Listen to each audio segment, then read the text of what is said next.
জাদুকাটা নদী। লোকমুখে এক গল্প প্রচলিত আছে এই নদীটিকে ঘিরে।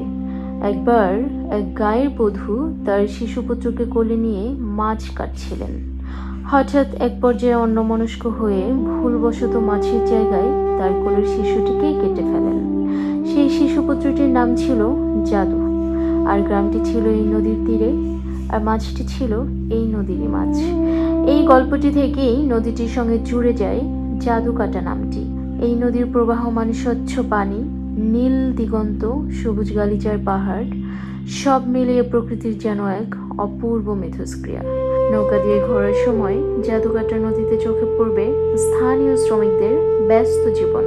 সেই প্রভাতে শুরু হয় তাদের কাজ, আর সেটা চলতে থাকে সন্ধ্যা অবধি। তাদের পেশা নদী থেকে কয়লা, বালি ও পাথর আহরণ করা।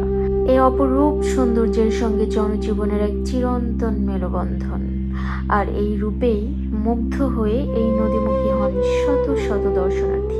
এমনকি দেশের সীমানা পেরিয়ে বিদেশ বিভূঁই থেকেও পর্যটকরা এসে ভিড় জমান জাদুকাটার জাদু দেখতে।